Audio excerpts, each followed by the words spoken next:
आज हम बात कर रहे हैं बहुत ही इंपॉर्टेंट टॉपिक पे जिसका नाम है गेशियस एक्सचेंज इन प्लांट्स।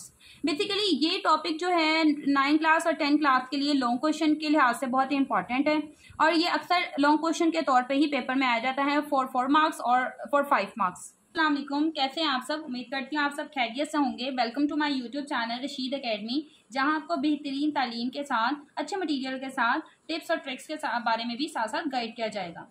लेकिन उसके लिए आपको वीडियो को एंड तक देखना पड़ेगा ताकि आपसे कोई भी चीज़ स्किप ना हो सके और आपको अच्छे से हर चीज़ समझ आ सके। So let's start the video को स्टार्ट करने से पहले अगर आप चाहते हैं कि आपको अच्छी तालीम मिले और टिप्स के साथ, तो आप हमारे चैनल को सब्सक्राइब करें, शेयर करें, लाइक करें, कमेंट करें और साथ लगे बेल आइकन को ज़रूर प्रेस करें ताकि कोई भी वीडियो स्किप ना हो सके और आपको हमारे चैनल की अपडेट मिलती रहे। चलिए वीडियो की तरफ चलते हैं। हम इस पर डिटेल से बात करेंगे ताकि आप लोगों को पता चल सके कि किस तरह से गैसेस एक्सचेंज होती हैं प्लांट्स में।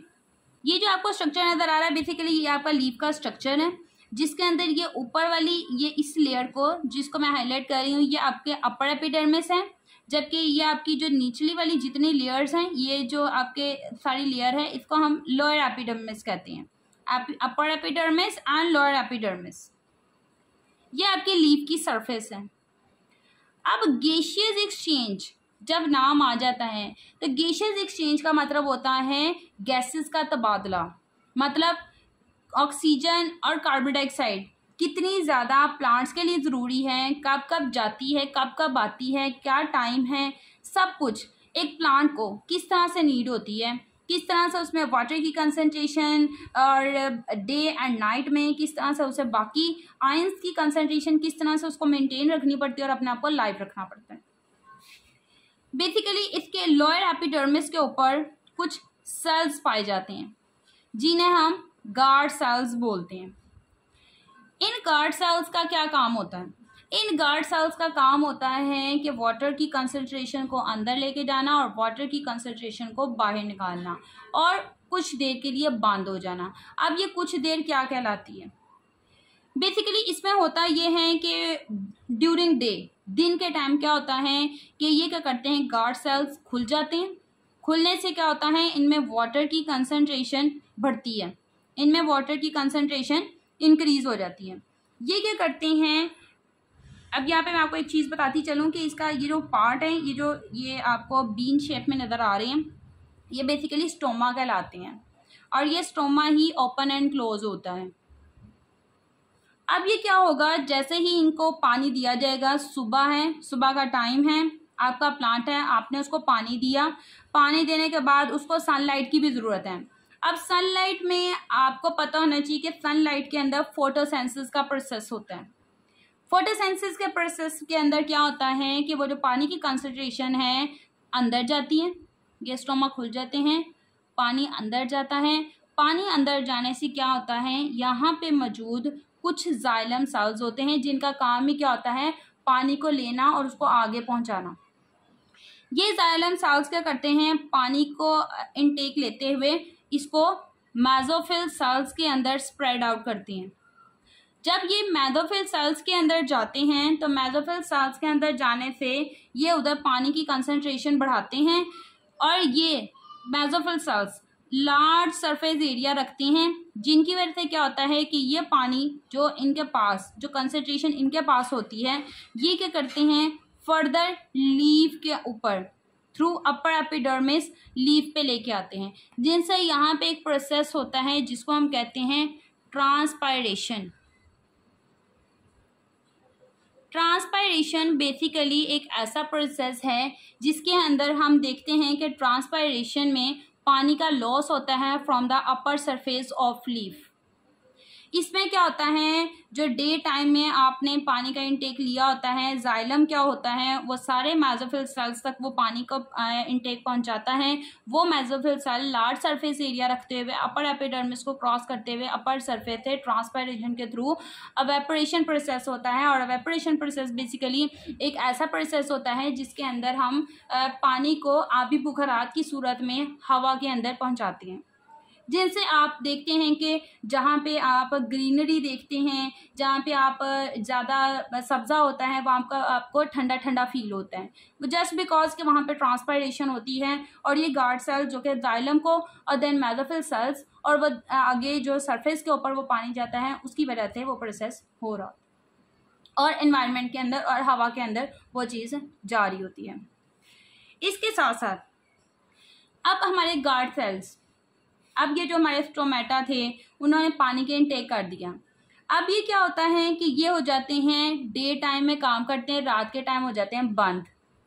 अब ये जब रात के टाइम हो जाते हैं बंद तो इनका काम क्या होता है कि अब इन्होंने सुबह के टाइम में खुलना है और ये रात के टाइम हो जाते हैं बंद। होने की वजह से इनके अंदर जो पहले ही कंसंट्रेशन, जो वाटर की कंसंट्रेशन इतनी होती है कि ये नाइट टाइम के लिए ये सरवाइव कर सकें, नाइट के लिए इन्हें कोई मसला ना हो। जैसे ये अपने लिए खुराक थोड़ी बचा के रखते हैं ताकि इनको नुकसान ना पहुंच सके।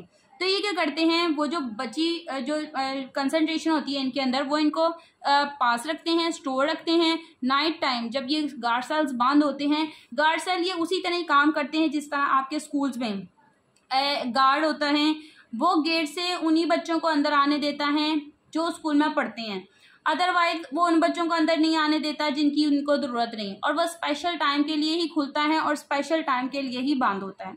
सेम इसी तरह ही प्लांट के अंदर भी ये गार्ड सेल वाटर की कंसंट्रेशन को अंदर आने देते हैं, स्पेशल डे के अंदर ही ओपन होते हैं। डे के अंदर ओपन होने के बाद ये नाइट टाइम पे क्लोज हो जाती हैं और इनके अंदर जो चीज़ रह जाती है वो अपने अंदर स्टोर करने से वो स्टोरिंग पावर इनको क्या करती है और मज़ीद इनकी लाइफ को इंक्रीज करती है। अब ये नाइट टाइम पे क्या होगा, अच्छा एक यहाँ पे आपको मैं एक टिप की बात बताऊं कि ये गार्ड सेल्स जो होते हैं ना, ये नाइट टाइम पे भी थोड़ी देर के लिए खुल जाते हैं। अब ये रात के टाइम थोड़ी देर के लिए खुलने का क्या मकसद होता है कि अगर इनके पास थोड़ी सी मिसाल के तौर पे कंसंट्रेशन वाटर की कम हो गई है, ठीक है, और थोड़ी सी आयंस की कंसंट्रेशन जिसमें पोटाशियम आयंस हम कहते हैं कि इनके अंदर पाए जाते हैं मेसोफिल सेल्स के अंदर, तो इनकी आयंस की कम होने की वजह से ये क्या करते हैं कि अपने स्टोमेटा को इंक्रीज करते हैं और कोशिश करते हैं कि जो है हम वो इनटेक ले सकें, और इनटेक लेने की वजह से क्या हो, हमें थोड़ा सा जो है वो कंसंट्रेशन को पूरी करने में हेल्प हो सके और जो है हमारे मेसोफिल सेल्स हमें हेल्प आउट कर सकें फॉर ट्रांसपायरेशन प्रोसेस, और इनका लीव्स जो हैं डिस्ट्रॉय ना हो जाएं, तो उस वजह से ये जो कंसंट्रेशन उनको वहाँ पे हेल्प आउट करती। तो अब ये क्या होता है कि जब नाइट टाइम पे एक डे टाइम पे ये ओपन होते हैं, नाइट टाइम पे क्लोज होते हैं। अब नाइट टाइम पे हो रही होती है रिस्पायरेशन, हमेशा याद रखा करें क्योंकि बहुत सारे स्टूडेंट फोटोसेंसिस और रिस्पायरेशन के अंदर डिफरेंस करना थोड़ा भूल जाते हैं, उन्हें बेसिकली इन दोनों में डिफरेंस नहीं सही से पता कि ये क्या होते हैं। फोटोसेंसिस हमेशा याद रखें कि फोटोसेंसिस होती है डे टाइम में, जबकि रिस्पायरेशन होती है हमेशा नाइट टाइम पे। फोटोसिंथेसिस जो होती है जब डे टाइम पे हो रही होती है तो ये ऑक्सीजन प्रोवाइड करती है, O2 ऑक्सीजन प्रोवाइड करती है, जिनसे ये क्या करते हैं, इनका जो है कंसंट्रेशन वाटर की तो होती है बट थ्रू ऑक्सीजन इनको हेल्प आउट हो सकता है इनकी ग्रोथ में। अब नाइट टाइम पे जब ये गार्ड सेल्स बंद होते हैं तो वो तब हो रही होती है रिस्पायरेशन। रिस्पायरेशन के अंदर बेसिकली कार्बन डाइऑक्साइड हमारी क्या होती है उस टाइम रिलीज होती है। कार्बन डाइऑक्साइड हमेशा नाइट में होती है। अब क्या होता है कि जो ऑक्सीजन डे टाइम पे इन्होंने ली होती है वो ऑक्सीजन रात को जो ये थोड़ी सी स्टोर कर लेते हैं कि रात के टाइम ये उसको अपने सर्वाइव के लिए रख सकें। और इसी तरह जब रात को कार्बन डाइऑक्साइड होती है वो ऑक्सीजन का इस्तेमाल करते हैं, और जब सुबह ऑक्सीजन होती है तो नाइट टाइम पे जो इन्होंने कार्बन डाइऑक्साइड रखी होती है वो इनको इस्तेमाल करने में मदद होती है। इस तरह से ये अपना गैसियस एक्सचेंज होता है प्लांट्स के अंदर।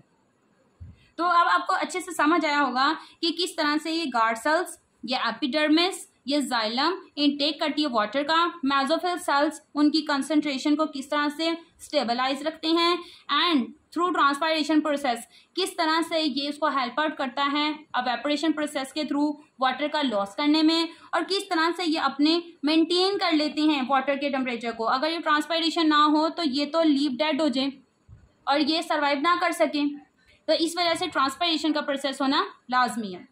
तो इससे रिलेटेड अगर आपको कोई भी क्यूरी है, कोई क्वेश्चन है, तो आप कमेंट सेक्शन में मुझसे पूछ सकते हैं। मैं इंशाल्लाह पूरी कोशिश करूंगी कि उनके क्वेश्चन का आंसर दे सकूं और आपकी वो कोई क्यूरी को रिजॉल्व कर सकूं। और अगर आपको हमारी वीडियो अच्छी लगी हो तो इसको शेयर लाजमी करिएगा और इस चैनल को सब्सक्राइब लाजमी करें। अल्लाह हाफिज़।